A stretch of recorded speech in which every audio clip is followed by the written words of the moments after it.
SCP-231-7 Special Personnel Requirements. SCP-231-7 is the Foundation's darkest moral dilemma. They rescued a girl from the children of the Scarlet King, a cult more obsessed with the apocalypse than a Marvel villain. She's the last of 7 brides meant to birth a god of destruction. Her 6 sisters are already gone, total game over, causing massive disasters. To stop the final boss from spawning, the Foundation performs Procedure 110 Montauk daily. They wipe her memory weekly just to keep the terror fresh. It's like a jump scare loop from Happy Death Day with no exit button. A nightmare for a kid who did nothing wrong. The staff have to be colder than Elsa. They pick people with 0 emotional ties because the guilt is that heavy. Most end up spiraling since they can't handle the villain arc they're forced to play. The tragic reality. Even her death triggers the apocalypse. This innocent kid is sentenced to eternal torture just to keep the world spinning. The Foundation has to be the monster to stop a bigger one, leaving her as the ultimate sacrifice. Honestly, buddy, it's a grim trade-off. She pays the price for our safety while we just watch. SCP-053 Young Girl. SCP-053 is a 3-year-old girl who unintentionally triggers a real-life battle royale everywhere she goes. She seems like a sweet preschooler, but her presence is an absolute menace to anyone hit by puberty. Spend 10 minutes in her room, and your brain basically flips a switch, turning you into a bloodthirsty NPC from Elden Ring. You'll suddenly lose your mind and try to end her, but her healing factor is so cracked, she walks away without a scratch. The heartbreaking part. She has 0 clue she's the cause. She just thinks every adult is a random psycho trying to bully her. The Foundation gives her more toys than a spoiled heiress, but she's trapped in permanent social distancing. She spends her days crying because she has no friends for her tea parties. They once put her with SCP-682, the giant lizard that hates everything, and they actually became besties. It was a total Lilo and Stitch vibe. But the Foundation panicked. They realized that if the lizard escaped to rescue its favorite toddler, it would be a global catastrophe. To prevent this, they played the villain and dragged her away. Now she sits alone, clutching her dolls and weeping for the only friend who didn't try to kill her. She's an innocent child whose only sin is a curse she can't break, leaving her the loneliest soul on Earth. SCP-096 The Shy Guy. SCP-096 is a lanky, 7-foot-tall humanoid who is basically the final boss of Don't Look at Me. My dude, this guy is incredibly pale with arms longer than a Monday morning, and honestly, he just wants to vibe in the dark. But here is the catch. He is the ultimate no-face reveal king. If you catch even 1 pixel of his face on a photo, a blurry TikTok, or in person, he absolutely loses it. He doesn't do it for the clout. Buddy, he starts wailing and sobbing like he just lost his 500-day Minecraft hardcore world. Then, he sprints at Mach speed to find you. And no wall or Spec Ops team can stop this absolute menace from reaching his target. The truly heartbreaking part. A survivor once described his crying as sounding painfully human, like someone experiencing the worst grief imaginable.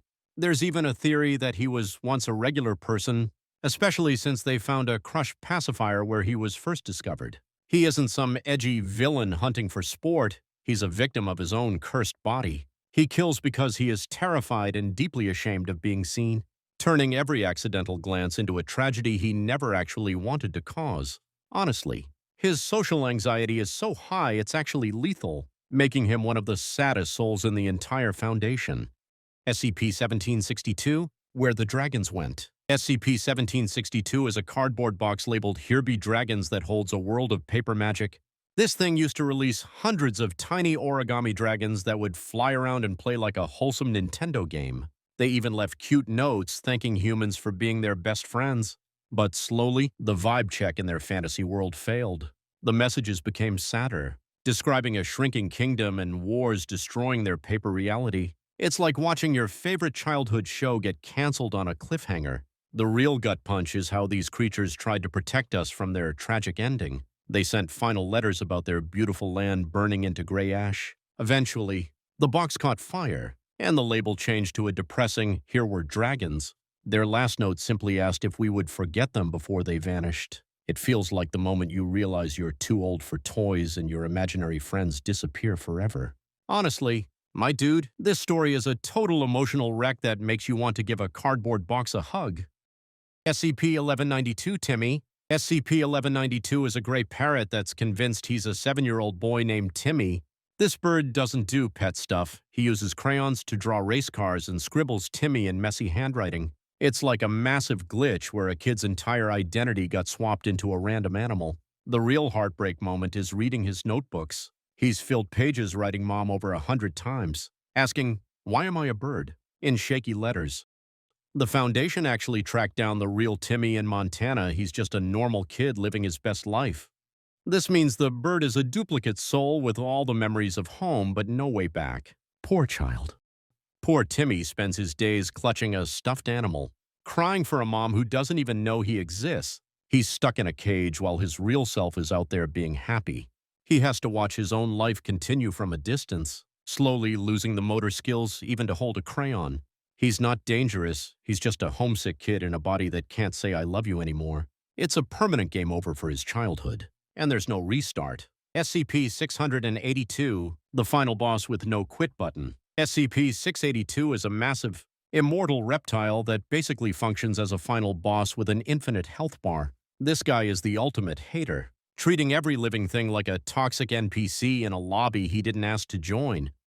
The Foundation keeps him submerged in acid just to slow him down, but since he can regenerate from a single cell, he just grows back even saltier. It's like playing a survival game where the enemy has God mode and a massive grudge against your entire species. The real oof moment is realizing 682 is a prisoner of his own immortality. Some lore deep dives suggest he's a multiversal castaway who's seen the literal end of time.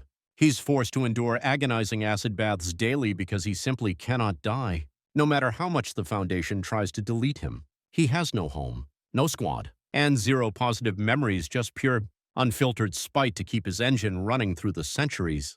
Being so isolated that your only personality trait is pure hatred is a brutal way to cope.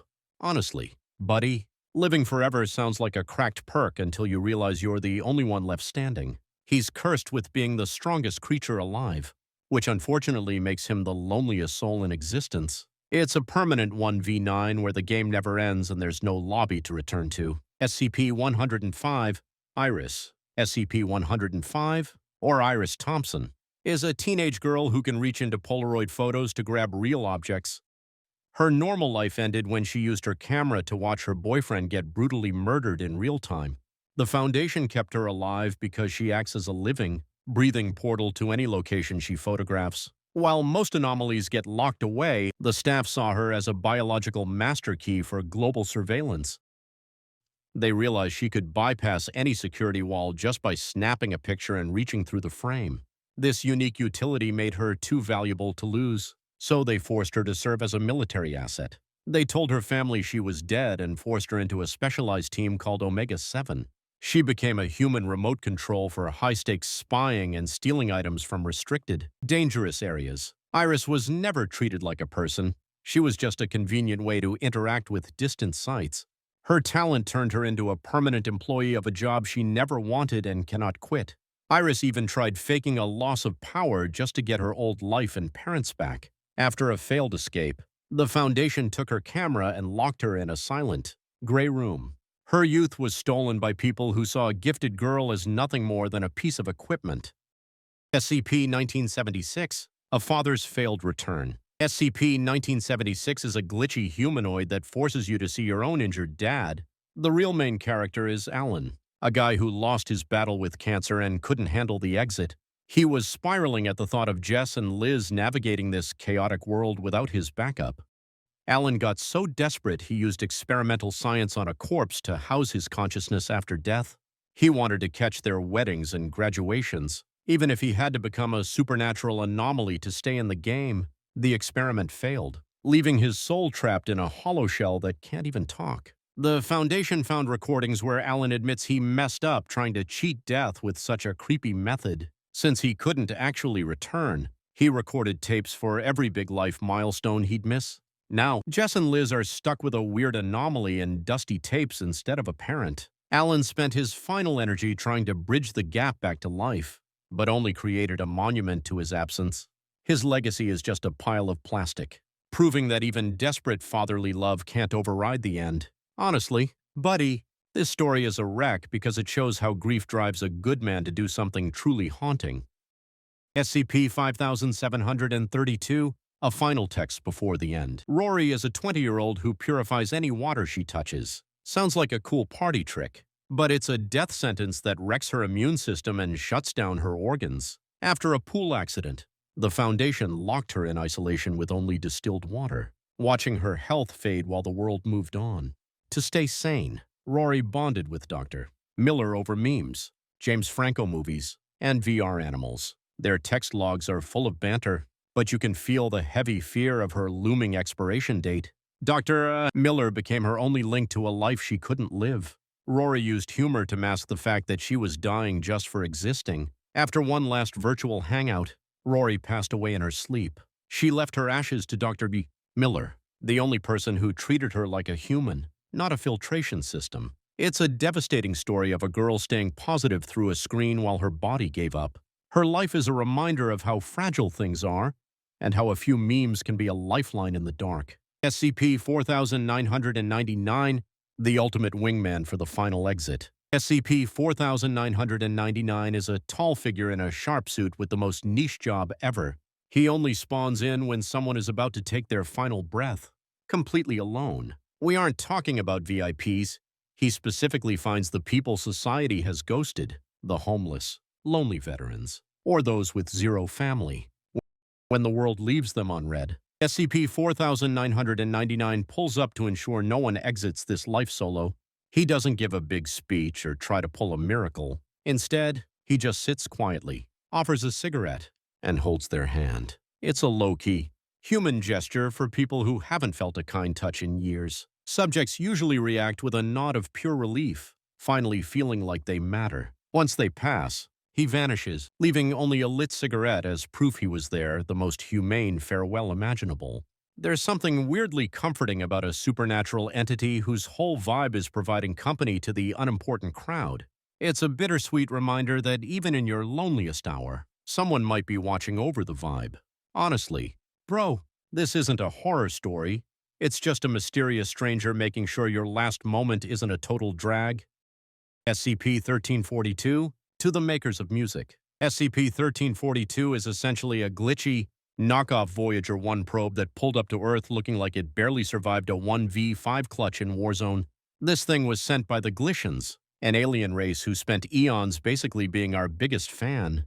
They intercepted our radio signals and treated our 70s music like god music, building their entire culture around how cool they thought humans were. They were the craziest fans of ours, watching our history like a binge-worthy Netflix series from light years away. But then, the plot twist hits like a sudden banhammer. Their planet got absolutely annihilated by a weapon that, get this, apparently came from Earth's own future. It's like an own goal, while their world was literally burning. These aliens didn't go full John Wick for revenge. Instead, they used their last bits of tech to build this probe, packed it with their own bops, and yeeted it back to us as a final GG. The core message is a total tearjerker. You are beautiful, no matter what you become. They were being wiped out by us, yet they still chose to forgive and hype us up.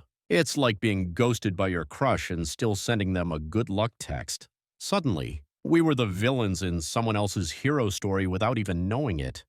SCP-2053, Paternal Rubik's Cube. SCP-2053 isn't just some retro toy, it's a sentient Rubik's Cube trying to text. The lore hits harder than a loss in The Last of Us. The cube is actually a father trapped in plastic geometry after a freak accident. His son, Jake, was also in that crash and ended up mute, turning their talks into a literal game of 4D chess. The cube rotates itself to spell out desperate messages, trying to bridge a 9-year silence. The dad is constantly pleading to talk to Jake, but he's terrified that saying too much might glitch his son's safety. Imagine wanting to say, "I love you," but your only voice is the click-clack of plastic stickers. It's the ultimate communication error. The real gut punch. This dad sacrificed his physical body just to reach his son. Yet they're stuck in a loop where a real chat is impossible. He's trapped in a permanent loading screen of grief inside a puzzle no one can solve. Honestly, buddy, it's a total wreck watching a parent try so hard to be there when they're literally a six-sided object.